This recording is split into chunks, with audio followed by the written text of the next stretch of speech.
En nombre del Consejo Consultivo de Radio y Televisión Concord TV, les queremos dar una cordial bienvenida a todos y todas a este espacio Hablemos de Racismo en la radio y la televisión. Este espacio se desarrolla en el marco del Día Internacional de la Eliminación de la Discriminación Racial, fecha en la que resaltamos la lucha contra la discriminación racial y el racismo en todos los espacios sociales. Precisamente los medios de comunicación son espacios sociales sumamente relevantes en la vida de los peruanos y peruanas. Estos espacios, es decir, los medios de comunicación, representan una fuente para construir la imagen que tenemos de las personas. Además, permite construir identidades, nos entrega discursos, relatos, sensaciones, emociones y nos permite reforzar las representaciones del mundo.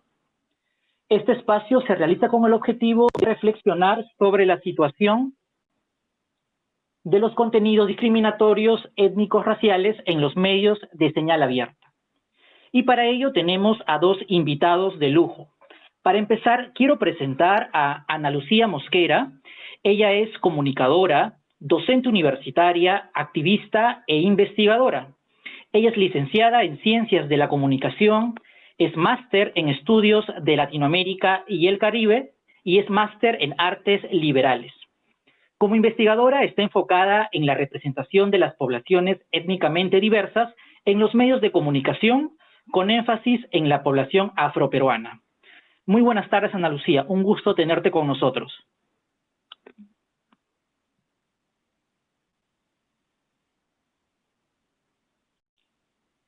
Muy buenas tardes, Ana Lucía. Creo que perdimos por un momento tu micrófono. ¿Nos puedes escuchar?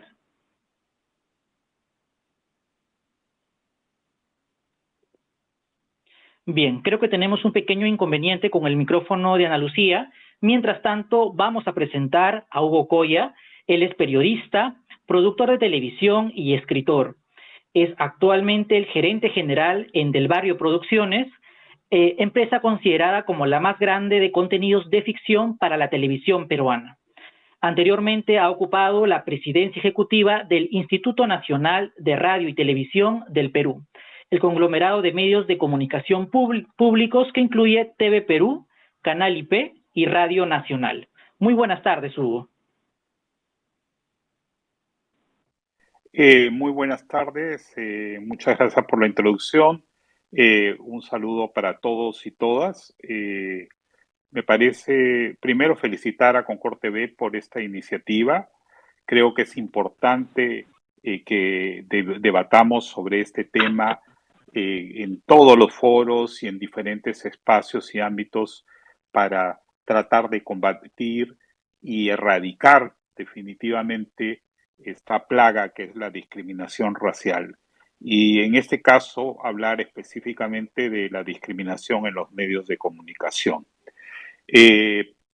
Agradezco además el privilegio de estar con Ana Lucía, a quien conozco su trayectoria y su activismo y su trabajo denodado en pro precisamente de erradicar esta discriminación en todos los ámbitos de nuestra sociedad. Lo que quisiera poner en consideración como primer aspecto es, con relación a los medios, es que de alguna manera los medios no son per se los que originan la discriminación. Los medios lo que hacen es reflejar, transparentar, exhibir aquellos comportamientos que nosotros sabemos, conocemos, están en nuestra sociedad y que existen desde hace siglos. Entonces, los medios lo único que hacen es reflejar eso.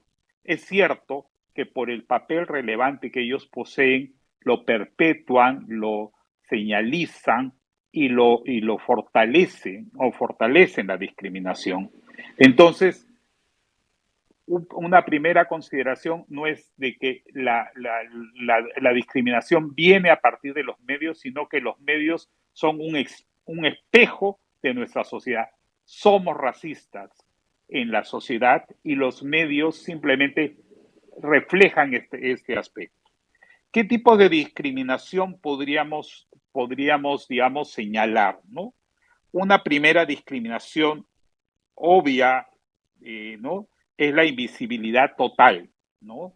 Cuando diferentes comunidades del país no aparecen en los medios, condenándolos a la invisibilidad. Ese es un primer tipo de discriminación, ¿no? No siendo reconocidos como parte de la misma sociedad peruana. Una segunda discriminación, y quizás digamos, la que ha provocado en los últimos años mayores cuestionamientos, es la invisibilidad estereotipada, ¿no? O sea, aquella que de manera estereotipada, distorsionando la imagen frente a los otros de las personas que pertenecen a determinado grupo, ¿no? Son exhibidas en la televisión, en la radio, en el cine, y en general en todos los medios de comunicación. Estos principales mecanismos para afianzar estos estereotipos podríamos subdividirlos en tres, ¿no? Eh, un primero sería las subalternas, que ocurren usualmente en programas de televisión, en spots publicitarios, a determinada población que se le asigna un papel que refuerza la relación entre la clase social y la etnicidad. O sea, mostrar que una persona, por pertenecer, por tener determinada característica física, determinada cultura, determinada costumbre, debería ser retratada de esa manera y siempre de manera negativa, peyorativa, ¿no? Al margen de lo que es socialmente aceptado, que sería la cultura imperante como es la occidental. La otra forma es la exotización, ¿no? Esta forma exótica de mostrar determinadas características o expresiones culturales que son exaltadas y presentadas desde una perspectiva que se distinguen como que ellos que impiden formar un nosotros, ¿no? Y una tercera, y no por eso menos irritante y condenable y repudiable, es las violentas o irracionales, ¿no? Donde una determinada persona, de un determinado miembro digamos, de una comunidad, es representada como carente de racionalidad, como predispuesta a realizar determinadas acciones agresivas, violentas, negativas, que van en contra de lo que sería la cultura dominante. No quisiera seguir hablando un poco para mantener el diálogo y escuchar las consideraciones iniciales de Ana Lucía. Ojalá que se haya podido resolver su problema de audio y me quedo por aquí en esta primera intervención. Así es, Hugo. Muchas gracias por tus comentarios. Precisamente en un estudio realizado por el Concord TV en el 2019, podemos ver que la población adulta identifica estos contenidos discriminatorios. Este estudio de 2019 nos revela que el 38% de adultos piensa que la televisión peruana presenta contenidos discriminatorios. Y una percepción muy similar también la tienen los niños, niñas y adolescentes, quienes señalan que las personas de origen andino o las personas afrodescendientes aparecen como víctimas ante la televisión peruana. Creo que para poder conversar al respecto, Ana Lucía ya está conectada. Ana Lucía, ¿qué tal? Muy buenas tardes. ¿Nos puedes oír? Sí, ahora sí los puedo oír. No sé en qué momento yo dejé de escucharlos, pero nada, perdón, son cosas que pasan a veces con la tecnología. ¿Cómo están? Buenas tardes. Hola Hugo, es un placer estar contigo en este espacio virtual. Sí, de hecho estuve escuchando lo que comentaba Hugo en relación a estas dos realidades que básicamente tienen que ver con la representación cuando hablamos de la diversidad étnica, ¿no? Que es esta idea de o no están o están ligados a estas características, ¿no? A el tema de los estereotipos, inclusive con algunos estereotipos que son identificados como positivos, entre comillas, o neutros, también en relación obviamente, a la exotización o a la folclorización de sus costumbres, o también creo que es algo interesante de ver cuál es la sobrerepresentación de algunas personas racializadas en ciertos espacios, ¿no? Entonces, por un lado hay una invisibilidad, en tanto no se representa de manera correcta una diversidad que no es ni una tendencia ni una moda, sino que es una realidad en el país, pero por otro lado hay una sobrerepresentación de ciertas personas racializadas en algunos espacios dentro de los medios, ¿no? No, y esto tiene que ver obviamente con los estereotipos que bien mencionaba Hugo, que ubican a ciertas personas a partir de su etnicidad o de su identidad étnico-racial en ciertos espacios, ¿no? No es poco común ver a personas racializadas, afrodescendientes o indígenas en programas cómicos, por ejemplo, y creo que vamos a hablar un poquito más del humor luego, o en programas deportivos, en el caso de población afrodescendiente, ¿no? Y eso obviamente tiene que ver con esta separación o asignación de roles específicos, también tiene que ver con los estereotipos y el tipo de profesión o desempeño que pueden tener algunas personas o que se cree que pueden tener algunas personas en función a cómo se ven y que los predispone a aparecer en ciertos espacios, ¿no? Entonces, puede pasar en algún momento que una persona diga, ¿cómo van a decir que no están si los vemos todo el tiempo en los programas deportivos? ¿O cómo van a decir que la población indígena andina no está si los vemos en los programas de folclore, ¿no?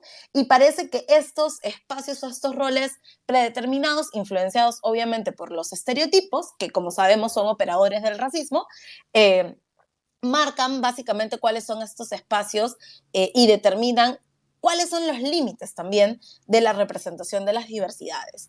Y algo creo que es importante también para reflexionar sobre las representaciones o sobre la manera en la que se coloca la diversidad ahora en los medios, es pensar en la representación como un medio, no como un fin, ¿no? Porque ahora lo que se ve mucho es que se ha avanzado en esto de tener a personas que representan la diversidad y se asume que eso en sí mismo es el fin o la meta de cómo se tienen que trabajar los contenidos, ¿no? Pero creo que también es importante tener en cuenta que la diversidad no es un accesorio, no es una moda, o no debería tenerse en cuenta como un producto, sino como una realidad y enfocarse o centrarse básicamente en las personas y lo que esa diversidad implica para la narrativa y la vida de las personas, que creo que es bastante importante, sobre todo ahora que se asume que tener a personas diversas en un espacio es suficiente para garantizar representatividad.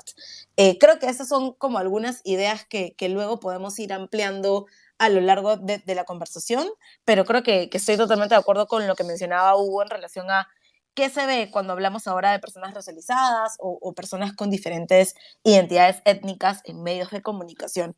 Y un dato final que no sé si ya han mencionado, porque como dije, me había perdido en la primera parte de la conversación, es que efectivamente en el Perú 4 de 10 personas no se sienten representadas por lo que ven en televisión ni en publicidad.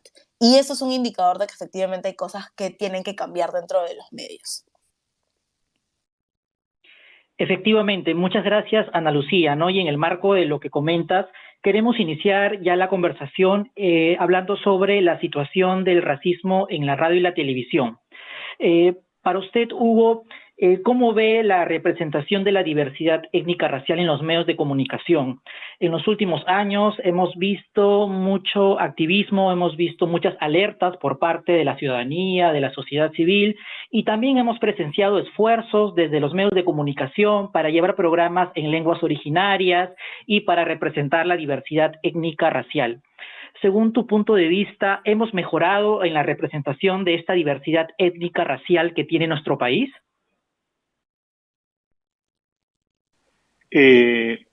Muchas gracias por tu pregunta. Primero, yo creo que hemos avanzado algo, pero no lo suficiente, que los avances son muy tímidos y que todavía tenemos flagrantes omisiones y desvíos y lo que acaba de decir Ana Lucía, esta subrepresentación.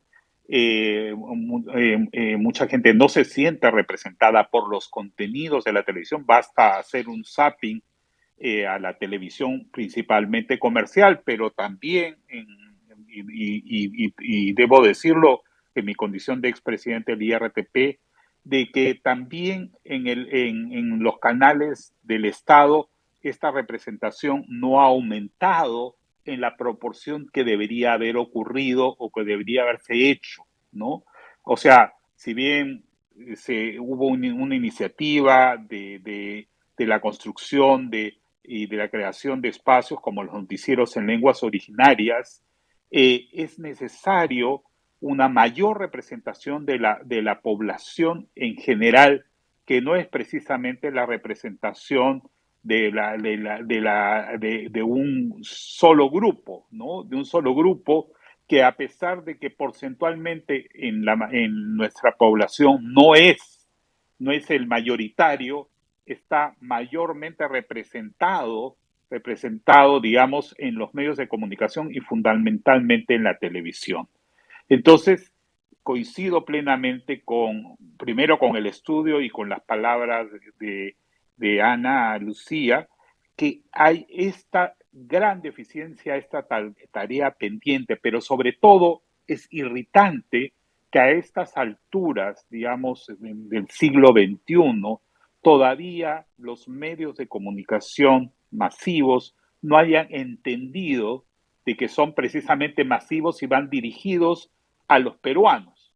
O sea, muchas veces se ven programas donde parecemos que estamos en Suecia o en algún país escandinavo, o vemos un spot publicitario que no representa al común de los peruanos, ¿no? Sin ánimo de decir que debería privilegiarse una cosa u otra, pero esta falta de representación o subrepresentación precisamente hace que las personas no se identifiquen más. O sea, y este debate es muy largo, ¿no? Hemos tenido casos flagrantes y podemos hablarlo así con casos muy concretos, ¿no? La representación de la paisana Jacinta, por ejemplo, este personaje lamentable, ¿no? Vergonzoso, que durante años se mantuvo en la televisión nacional y además con altísimos índices de audiencia, ¿no? Lo cual es mucho más vergonzoso para nosotros como sociedad peruana. O la representación del negro mama, ¿no? Y con estas formas grotescas y estos perfiles que se presentaban, ¿no? Y así podríamos hablar de muchos otros casos, ¿no? Claro que sí. Y Ana Lucía, ¿tú qué opinas al respecto? ¿Tú consideras de que los medios de comunicación en los últimos años están más sensibilizados o son más conscientes del contenido racista que podría tener su programación? Sí y no. Creo que esto no es una pregunta con una respuesta definitiva. Yo coincido plenamente con Hugo en relación a poder mirar esta falta de sensibilidad que se tiene para mostrar la diversidad de manera más amplia. Y también creo que hay muchísima hostilidad a poder tener una mirada un poco más crítica de qué estamos representando y qué estamos creando con aquello que representamos, ¿no? Cada vez que se observa, se critica o se plantea siquiera la posibilidad de hablar de representaciones más diversas, más fieles, que permitan que más personas se identifiquen con quienes somos, siempre se genera esta hostilidad de asumir que se están reproduciendo discursos de odio, que se está hablando de discriminación inversa y algunas otras cosas que suenan irrisorias, pero que en realidad nos dan cuenta de que hay una mayor disposición a mirar o reflexionar sobre los contenidos racistas, pero al mismo tiempo a mirar estos temas de una manera muy superficial, ¿no? Como mencionaba al inicio de mi intervención pasada, muchas veces creemos que la solución para, digamos, erradicar o minimizar los contenidos racistas es mostrar diversidad porque sí, casi por inercia, pero no teniendo en cuenta qué cosa estamos representando con esa diversidad y tampoco teniendo en cuenta que muchas veces cuesta salirse del estereotipo y que los estereotipos también responden a una lógica que tiene que ver con el sistema racista. Entonces, es bastante complicado, creo yo, poder salirnos del estereotipo y poder tener una mirada que tenga como punto focal la autocrítica, ¿no? Creo que todavía se siguen emitiendo algunos contenidos, como mencionaba Hugo, hemos tenido casos famosos, lamentables, realmente trágicos de contenidos racistas en la televisión, y hemos tenido también altos índices de audiencia de estos contenidos. Yo particularmente trabajé durante varios años en una investigación sobre el negro mama y la modificación también del discurso para entender cómo el discurso transita y se transforma. Y esto también tiene que ver con cómo la sociedad se transforma y, digamos, va transitando hacia estos discursos racistas que no son tan evidentes, pero que tienen el mismo trasfondo y que finalmente continúan sosteniendo un sistema o continúan sosteniendo este conjunto de ideas que le da consistencia al racismo. Entonces, claro, estamos reflexionando sobre cómo los medios podrían ser o son menos racistas ahora, pero también creo que es importante ver dónde el discurso encuentra estas estrategias para volverse cada vez más sutil, pero seguir representando lo mismo, ¿no?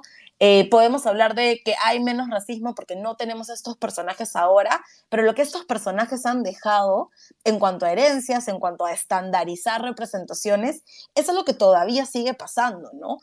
Hay muchos discursos validados, hay muchas narrativas validadas, y también hay muchas representaciones a nivel de caracterización o a nivel de atribuirle ciertas características a ciertas personas en función de su físico, que todavía se mantienen a pesar de que estos personajes hayan salido de la televisión, ¿no? Entonces tenemos racismo que se transforma y los medios y sus discursos que también se transforman, y cuando se intenta observar estas nuevas sutilezas o estas nuevas estrategias discursivas, es donde entramos en un conflicto permanente con qué pueden hacer mejor los medios y cuál es la capacidad de autocrítica que también tienen los medios para revisar qué están haciendo y qué cosas validan, ¿no? Qué cosas validan, qué cosas justifican y qué cosas normalizan, que creo que es una reflexión que todavía no ha llegado a un momento ideal.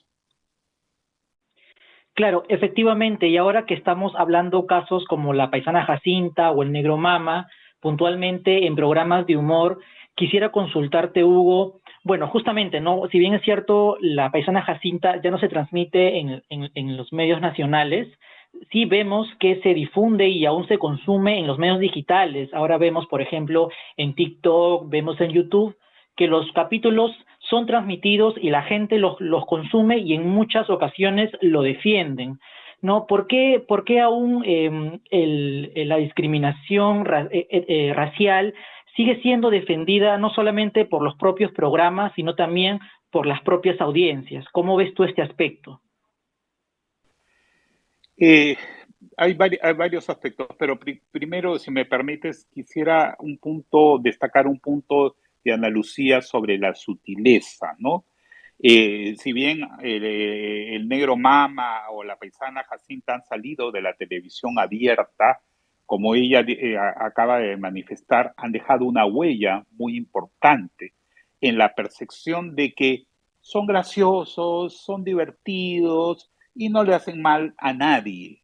Esa es un poco la justificación, ¿no?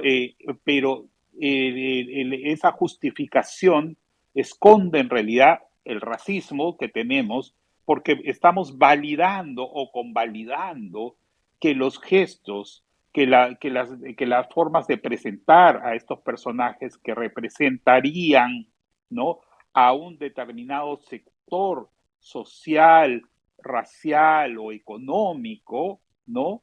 Son en realidad cuestiones, digamos, exóticas, graciosas, ¿no? Que no le hacen mal a nadie, y en realidad sí le hacen, porque subrepresentan o representan mal, sería lo correcto, en el caso de la paisana Jacinta, a los pueblos indígenas originarios, y el caso del negro mama representa a nuestros afrodescendientes de una manera despectiva, incorrecta, vulgar, ¿no? Y que esto ahora se ha trasladado, lamentablemente, se ha trasladado a las redes sociales, que es el paraíso, como bien mencionas, el paraíso, digamos, de la discriminación y el racismo.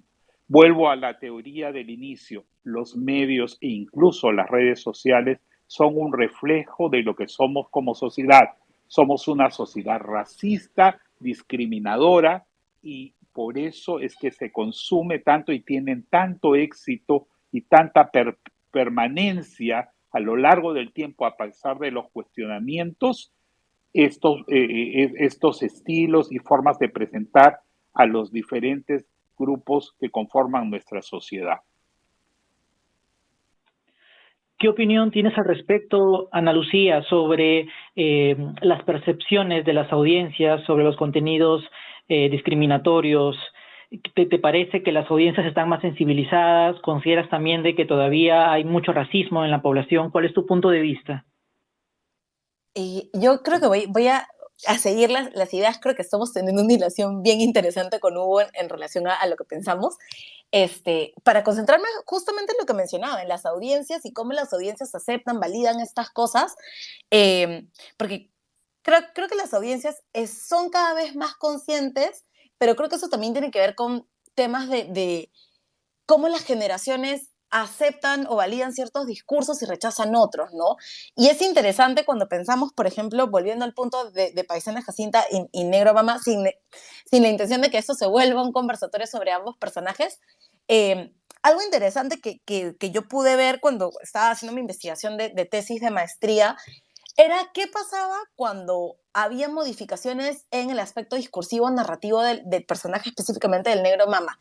Y era que a medida que el Negro Mama se despojaba de estos rasgos evidentes, característicos que tenían relación con un discurso racista, era cuando menos gustaba, no era cuando menos aceptación tenía y cuanto más comentarios negativos recibía.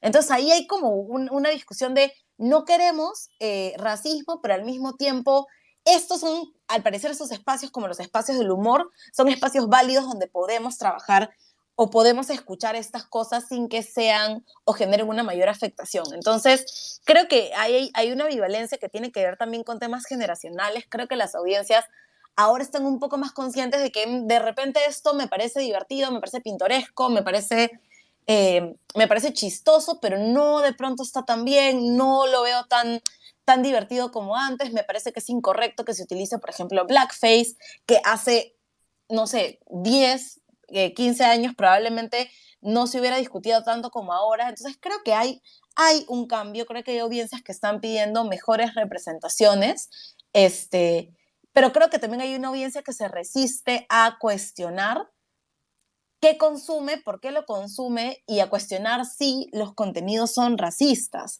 Porque, como bien mencionaba Hugo, cuestionar si lo que vemos es racista nos implica cuestionarnos y cuestionar nuestras propias creencias y cuestionar nuestros propios sistemas de valores también. Y darnos cuenta que efectivamente, en algunos casos, con nuestra inacción, con nuestra omisión o con permitir ciertas cosas, estamos contribuyendo en que la sociedad y la rueda del racismo sigue echando. No es como darle gasolina a un motor para que siga funcionando, y creo que cuestionarnos estas cosas a veces es un proceso incómodo que muchas personas no van a querer hacer porque implica darse cuenta que efectivamente nos estamos riendo de el racismo, nos estamos riendo de las personas, estamos participando en este sistema en el que tomamos ciertas características de las personas para que éstas sean motivo de humor, ¿no? Y eso es problemático en sí mismo, y es un trabajo que mucha gente no va a querer hacer. Entonces, hay conciencia, pero también hay un límite para esa conciencia. Hay un límite para las demandas de qué es lo que queremos ver y qué es lo que no aceptamos, ¿no? Creo que aún nos falta derribar mucho más puertas en el sentido de la generación de conciencia sobre qué consumimos y qué cosas nos parecen problemáticas y qué cosas no. Claro, y ahora hemos estado hablando de los programas de televisión, donde evidentemente hemos visto programas de humor que discriminan y que tienen finalmente contenidos racistas. ¿Cuál es su percepción con respecto a los programas en la radio? ¿No consideran que también hay presencia de contenidos discriminadores? ¿Cuál es tu opinión, Hugo? Definitivamente, o sea, lo que ocurre es que muchas veces la radio, digamos, por la cantidad de frecuencias y de emisoras que existe en el país, digamos, no tiene el mismo impacto que la televisión. Un punto de rating es aproximadamente en la televisión es 80.000 personas.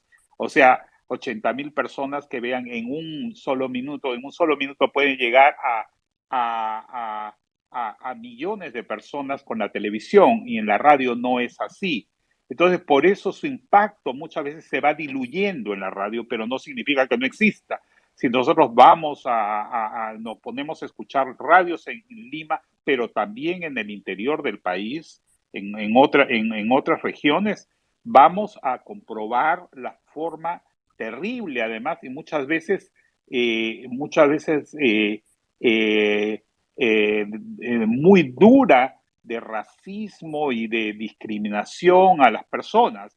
Y podemos hablar, para ya no hablar del caso del negro Mama, ni de cómo se llama, de la paisana Jacinta, emisoras en la selva de nuestro país, en la Amazonía, donde muchas veces los locutores hacen chistes o imitan supuestamente la forma de hablar de algunos de los pueblos originarios de nuestra Amazonía y lo hacen de manera peyorativa, burlona, empleando mal el castellano como una forma de mostrar ellos son distintos a nosotros, ellos no pertenecen a esta sociedad, son exóticos, son raros, son diferentes y por eso nos provocan risa. O sea, esa exotización o folclorización que habíamos mencionado al inicio de esta conversación precisamente ocurre y en la radio es irritantemente palpable diariamente, ¿no? Y acá lo escuchamos en programas supuestamente de gente más o menos juvenil, que hacen bromas altisonantes sobre las personas, sobre los futbolistas, sobre personas con determinadas características físicas. Todo eso también forma parte de este conglomerado, de toda esta estructura, de toda esta armazón ideológica que tenemos como sociedad. Y una sociedad que lamentablemente en diversos estudios acepta que es racista, pero cuando hacemos la pregunta directamente a la persona dice, yo no soy racista, la sociedad peruana es racista, pero yo no lo soy, ¿correcto? Entonces, somos aquellos que sabemos que están tirando las piedras, pero decimos que nosotros no hemos formado parte de la turba. Y eso precisamente al no hacer la autocrítica y revisión de muchos de nuestros comportamientos, la forma como actuamos diariamente, cómo nos referimos a las personas, y podemos hablar también de la xenofobia, que también es otra forma de discriminación, en el caso de los venezolanos, por ejemplo, y de otros grupos que conforman nuestra sociedad. Claro que sí. Y en tu caso, Ana Lucía, ¿cuál es la percepción que tienes sobre los contenidos discriminatorios en la radio?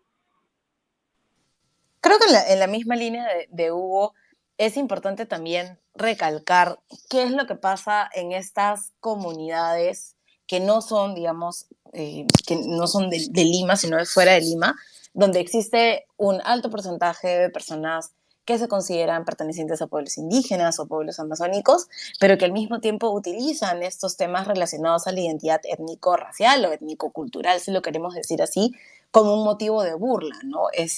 No es extraño, como mencionabas, que se hagan bromas o comentarios inclusive sobre la manera de ser, de comportarse, de actuar de ciertas personas en función a su identidad, o que se utilicen palabras peyorativas para categorizar a ciertas personas en función a su identidad étnico-cultural. Eso no es una sorpresa tampoco, y no solamente sucede en Lima, ¿no? Inclusive cuando hablamos del impacto de que tienen las radios comunitarias en lugares de fuera de la ciudad, podemos hablar también del gran impacto que pueden tener estas cosas y estas representaciones que se hacen a través de la imitación, de la caricaturización, a través de la voz, de la creación de los personajes, que también es compleja de entender, ¿no? Uno diría, ¿cómo puede pasar esto fuera de Lima, donde hay una gran diversidad, donde tenemos personas de diferentes culturas o que pertenecen a diferentes grupos étnicos. Pero en realidad, como había dicho Hugo al inicio, finalmente lo que pasa en los medios es un síntoma de lo que pasa en la sociedad. Los medios no son entes que funcionan solos, sino que son entes que están, o entidades, instituciones compuestas por personas. Y en tanto esas personas tampoco reconozcan sus propios sesgos, los sesgos que tienen contra estas mismas personas o con otras personas, lo que vamos a ver es que lo que se proyecta, lo que se construye como contenido mediático es un resultado de lo que tenemos como sociedad. Entonces no sorprende tampoco que a través de la radio también se emitan contenidos discriminatorios y que además no tengan tanto impacto como probablemente lo tienen los que se emiten a través de la televisión, ¿no? No le ponemos necesariamente mucha atención a lo que pasa en las radios o lo que pasa en las radios que no son parte de grandes conglomerados y que probablemente también están reproduciendo estas ideas y que están categorizando a las personas en función a cómo se ven o a cómo hablan, ¿no? La discriminación lingüística, por ejemplo, para personas que no hablan español o personas que tienen un acento por no tener el español como lengua materna, también tienen que ver con discriminación étnico-racial y eso es algo a lo que se le debería poner atención también en función a los contenidos que se emiten en las radios. Correcto. Y bueno, esta pregunta puede sonar un poco compleja, pero igual se las queremos hacer. Desde su punto de vista, ¿qué podríamos hacer para poder finalmente mejorar esta situación de contenidos discriminatorios? Desde su experiencia, ¿qué podríamos hacer en cualquier nivel para que los medios de comunicación mejoren la programación? Actualmente tenemos un mecanismo que es la queja, para que los ciudadanos puedan quejarse ante el medio de comunicación y estos puedan autorregular sus contenidos. Según su punto de vista, ¿consideran de que este mecanismo pueda estar funcionando o qué otros mecanismos se podrían implementar para poder finalmente mejorar la programación? Sí, adelante, Hugo, es para ti. Sí, gracias. Sí, antes de responder tu pregunta, no quisiera dejar pasar algo que no hemos mencionado, pero que creo que es importantísimo, sobre todo en los medios de comunicación privada, y es el rol de la publicidad y el racismo, ¿no? O sea, de cómo la publicidad creada valga la redundancia, por los creativos o por los generadores de los spots o de las campañas publicitarias, generan también esto que ellos denominan aspiracional y provocan situaciones, y podemos mencionarlos con nombre y apellido porque ha ocurrido en época no muy lejana, ese comercial donde aparecía una persona afrodescendiente con una amiga, ¿no? Y para la venta de un colchón, y la señorita blanca, la muchacha blanca, hacía un comentario como que la amiga afrodescendiente podía ser, digamos, provocar un olor desagradable que el colchón eliminaría, ¿no? Felizmente hubo una reacción, felizmente lo digo en el sentido positivo de que fue una reacción muy fuerte de parte de la sociedad civil, de las organizaciones que luchan contra la discriminación, que este spot publicitario salió inmediatamente, ¿no? Y la marca tuvo que rehacer y cambiar, pero estos deslices que aparentemente son únicos, raros, no lo son en el fondo si nos ponemos a analizar la publicidad, ¿no? Porque lo que hace la publicidad es precisamente fortalecer todo este conglomerado, todo este tinglado que existe en la televisión y en los medios de comunicación en general. Usualmente la población blanca representa siempre valores positivos, son los que deciden las cosas, los que toman las acciones correctas, ¿no? Siempre están en los roles perfectos y los otros grupos que son mayoritarios en el caso de nuestro país, representan usualmente en funciones o hacen actividades que son que son menores o que pueden ser acciones negativas. De ahí también se forma el estereotipo sobre eso. Y es importante también mencionar este rol de la publicidad. ¿Cómo mejorar?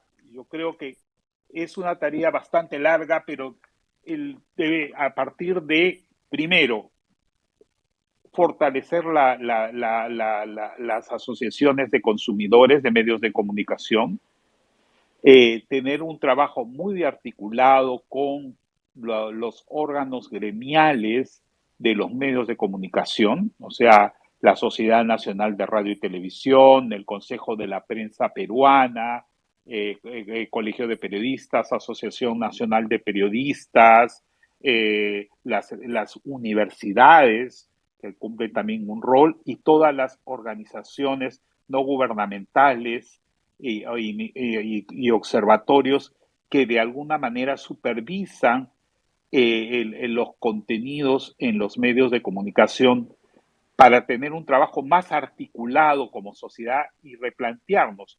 Espacios como estos de debate deberían ser constantes, constantes en todos los ámbitos, desde los lugares más, digamos, más apartados de la capital hasta los propios grandes medios de comunicación. Debería haber un debate constante, de repente creando un defensor de un ombudsman de los medios de comunicación en general, ¿no? A través de una norma que de alguna manera alerte, llame la atención cuando estos contenidos aparecen o cuando se esté precisamente perpetuando estos estereotipos y esta exotización de las personas que conforman nuestra sociedad. Claro que sí. ¿Y cuál es tu punto de vista, Ana Lucía? Al igual que Hugo, sabemos que es un trabajo bastante complejo, pero ¿qué podríamos hacer para poder mejorar finalmente esta situación? Yo creo que, como bien menciona Hugo, hay que mirar los medios y la publicidad, ¿no? La publicidad no forma parte de lo que entendemos como medios de comunicación tradicionales, pero tienen un impacto bastante importante también en cómo se construye lo que determinamos desde la Academia del Imaginario, ¿no? Esta idea o este conjunto de ideas que construyen, digamos, o asignan ciertos valores, ciertas maneras de ser a las personas en función de lo que se ve y el sentido que se le da a las imágenes. Entonces, yo he tenido conversaciones con algunos amigos, compañeros publicistas, y hemos hablado un poco de qué pasa con la publicidad y por qué cuesta tanto romper esta idea. Y es la misma conversación que he tenido con amigos que son de la industria audiovisual, que son audiovisuales que trabajan en producciones y construyendo estas historias. Y creo que eso también tiene que ver con reconocer y tener esta capacidad de autocrítica para mirar un poco cuál ha sido nuestro proceso formativo y cuáles son nuestros procesos de reflexión. Creo que desde la comunicación, desde las personas que trabajan creando contenidos comunicacionales de todo tipo, no tenemos estos procesos de reflexión que nos permitan decir efectivamente que hemos cometido errores, que nuestra visión del mundo es sesgada. Creo también que hay que hacer una autocrítica bien importante sobre la conformación de los equipos que desarrollan ideas, los equipos creativos, los equipos que desarrollan guiones, historias que vemos en medios y que vemos en las industrias publicitarias, porque probablemente esa falta de diversidad en los equipos también tiene que ver con cómo se construye a la persona que forma parte de la diversidad desde la mirada del otro, ¿no? Cuando un equipo está compuesto por muchas personas que se ven, que piensan, que tienen similares características, pues es muy fácil caer en estereotipar a algo que no se conoce o que no se trata o con lo que no se interactúa, ¿no? Entonces, eso también creo que es algo importante para pensar en cómo generar representaciones más diversas y cómo hacer que esta representación de la diversidad vaya más allá del estereotipo, porque creo que en este momento en el que estamos hay una mayor representación, pero creo que es importante tener en cuenta que más representación no significa necesariamente mejor representación. Mejor representación es poder mirar la representación como un medio y poder trabajar la representación más allá del estereotipo. Y para eso se requiere autocrítica, se requiere capacitación y se requiere también que se tengan equipos más diversos. Y pensando también en lo que mencionaba Hugo de la participación ciudadana, yo ahí voy a hacer un llamado no de atención, pero un llamado a Concord TV y el Observatorio de Medios, ¿no? Que tienen la oportunidad de poder generar estas alertas, ya como se está trabajando con el tema de género, que me parece sumamente valioso, con el tema étnico-racial, porque estas cosas probablemente pasan, y obviamente ni yo, ni Hugo, ni las personas que estudiamos estos temas estamos 24/7 prestando atención a lo que pasa, pero creo que es una oportunidad también para que Concord TV junto con Calandria, que trabajan en el Observatorio de Medios, puedan tener este espacio de visibilizar y hacer hincapié en estos contenidos discriminatorios. Y finalmente creo que cuando trabajamos o cuando evaluamos temas de racismo en medios de comunicación y racismo en la sociedad en general, el enfoque siempre tiene que ser a generar espacios de debate a partir de lo que vemos, ¿no? Hablamos mucho de decir, esto es racista y no voy a discutir más de por qué es racista. O este contenido no es correcto y tenemos que sacarlo de la televisión porque es incorrecto. Pero creo que tenemos que tener estos espacios o estas situaciones como un punto de partida para discutir, porque lo que nos falta es reflexionar como ciudadanía y también como personas que trabajamos en medios o que creamos contenidos para medios o que desarrollamos trabajo comunicacional. Y mientras no se tenga esa conversación, siempre vamos a estar pensando en quitar estos espacios sin que haya una reflexión de por medio, que es lo que finalmente necesitamos para entender por qué están pasando estas cosas y qué es lo que tiene que cambiar en la ciudadanía para empezar a trabajar en el racismo de manera seria y de manera reflexiva. Así es. Sobre el tema de la participación ciudadana, queremos recordar a todos los oyentes que los ciudadanos tienen a su disposición un mecanismo muy importante como es el de la queja. Este mecanismo es bastante sencillo. Los usuarios pueden quejarse ante los medios de comunicación ante contenidos inadecuados o que no respeten el horario familiar.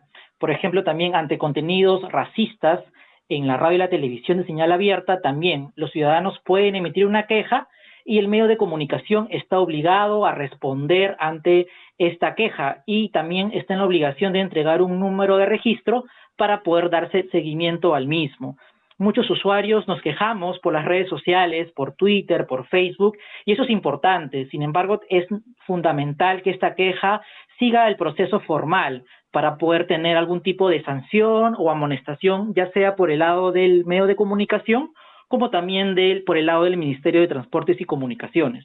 Mencionarles que en el caso del medio de comunicación no emita una respuesta ante una queja en un plazo de 35 días, el usuario tiene el derecho de denunciar al medio de comunicación ante el MTC. Y ya para poder terminar, Hugo Coya, muy brevemente, algunas palabras finales para poder cerrar este espacio. Sí, añadir solo con respecto al último comentario de Ana Lucía sobre el cómo, ¿no? Hemos hablado durante toda esta conversación acerca digamos, de la discriminación y el racismo evidente, pero hay otra cosa más que es importante, es aquel que no es tan evidente, ¿no? Entonces no es un juego de palabras, aquel que se esconde, pero que está dentro de los propios contenidos o en la representación misma, y que muchas veces a primera vista no se notan, pero están en la historia, ¿no? O sea, cómo intentan mostrar, cómo intentan convencernos, cómo intentan agradar en una historia que se narra en la televisión, y muchas veces esa historia esconde o muestra de manera casi inconsciente, entre comillas, una situación concreta donde una persona, donde el ambiente, la decoración, la luz, los objetos y todo muestran en una inferioridad de condiciones o nos lanzan el mensaje de que eso o esas personas o esa situación o que está malo, es negativo, es peyorativo, es desagradable, no forma parte de nosotros. Los otros son ellos, ¿no? Y por lo tanto, al separarlos de nosotros, podemos discriminarlos en ese sentido. Entonces, muchas veces la televisión y un poco menos la radio, porque solo tiene la palabra, utiliza esos recursos que no son tan evidentes, pero que sin embargo también forman parte de esta estructura racista y discriminadora que existe fundamentalmente en la televisión y sobre las cuales también deberíamos estar alertas y poner nuestro ojo avisor para poder denunciarlos y exigir su remoción y su rectificación dependiendo del caso, ¿no? Y ahí me quedo. Muchísimas gracias. Gracias a ti, Hugo. Palabras finales, Ana Lucía.